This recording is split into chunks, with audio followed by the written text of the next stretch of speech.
Assalamualaikum warahmatullahi wabarakatuh. Anak Nasima berkarakter, berprestasi, berempati. Ya, sejalan dengan branding SMP Nasima, kita akan melanjutkan pembelajaran tentang teks cerita inspiratif. Masih ingatkah materi pembelajaran kita yang lalu? Ya, dan kali ini kita akan melanjutkannya. Bagaimanakah aspek kebahasaan serta struktur teks cerita inspiratif? Dalam pembelajaran ini, kita akan melanjutkan yang pertama, menelaah struktur dan aspek kebahasaan teks cerita inspiratif, serta mengungkapkan gagasan dalam bentuk teks cerita inspiratif. Anak-anak, untuk mendalaminya, mari kita telaah teks cerita inspiratif berikut ini.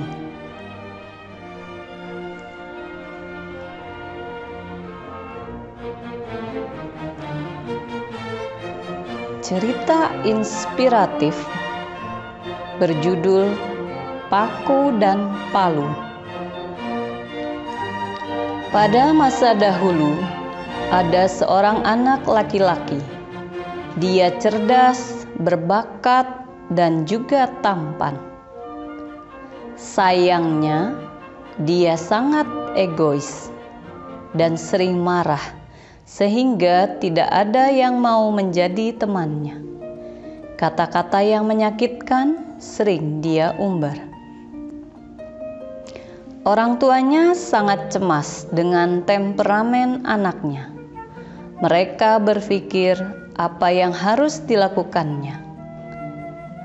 Suatu hari, ayahnya memiliki ide. Ayahnya memanggil sang anak dan memberinya palu serta sekantong paku. Nak, setiap kamu marah, ambillah paku dan tancapkanlah di pagar depan rumah kita.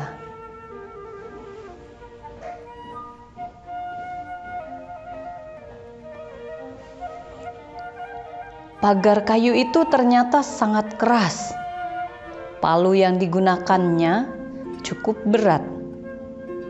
Karena anak itu begitu beringas, pada hari pertama saja dia sudah menancapkan 37 buah paku. Hari demi hari, minggu demi minggu, jumlah paku yang ditancapkan makin bertambah.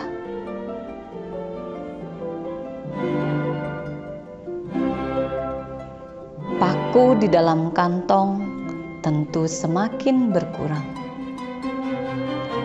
Ia mulai paham bahwa menahan amarah itu lebih mudah daripada menancapkan paku ke pagar.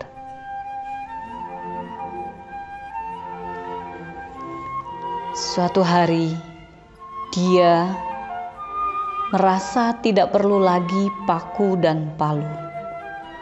Dia mulai belajar menahan amarah dengan baik. Dia datang kepada ayahnya dan bercerita akan keberhasilannya menahan amarah. Ayah pun berkata, "Nak, sekarang setiap saat jika kamu menahan amarah dalam sehari, cabutlah paku yang sudah tertancap di pagar." Waktu berlalu, ia berhasil dan bangga karena mampu mencabut pakunya. Dia menceritakannya kepada sang ayah dan menawarkan diri untuk memperbaikinya. "Nak, kamu berhasil.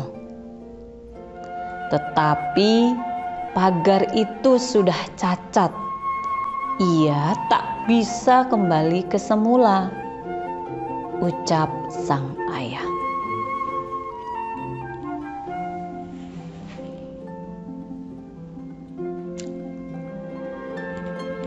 Hal yang sama ketika kita menyakiti orang lain. Dengan ucapan kita, dengan lisan kita, kata-kata itu akan meninggalkan bekas luka di hati, sebagaimana lubang paku di pagar tersebut. Anak-anakku, dari teks cerita inspiratif ini kita dapat memahami struktur-struktur bagian cerita inspiratif yang terdiri atas orientasi, komplikasi, resolusi, dan di bagian akhir ada koda. Sebagaimana yang telah kita pelajari dalam pembelajaran cerpen.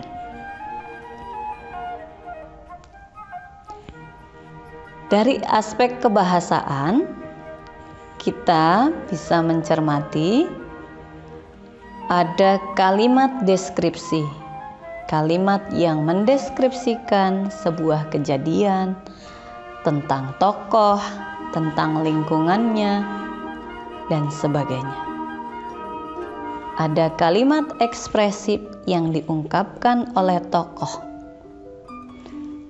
seperti ucapan tokoh ayah kepada sang anak.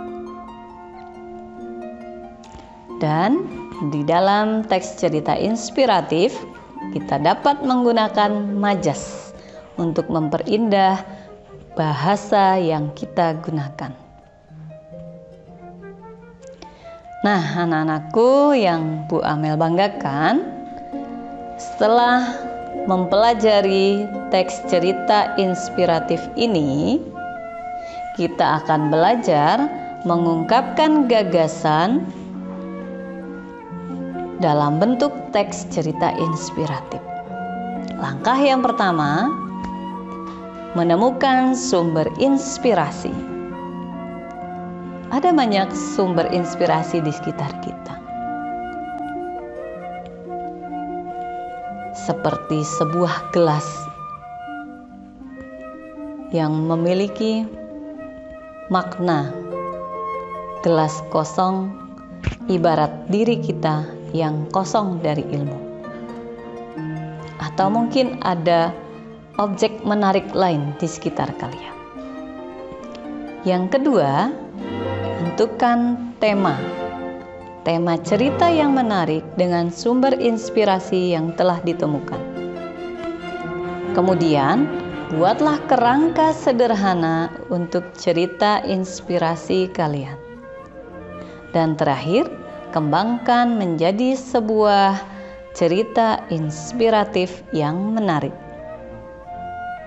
Selamat mencoba, berkarya, berbagi cerita inspirasi kepada seluruh insan pembaca.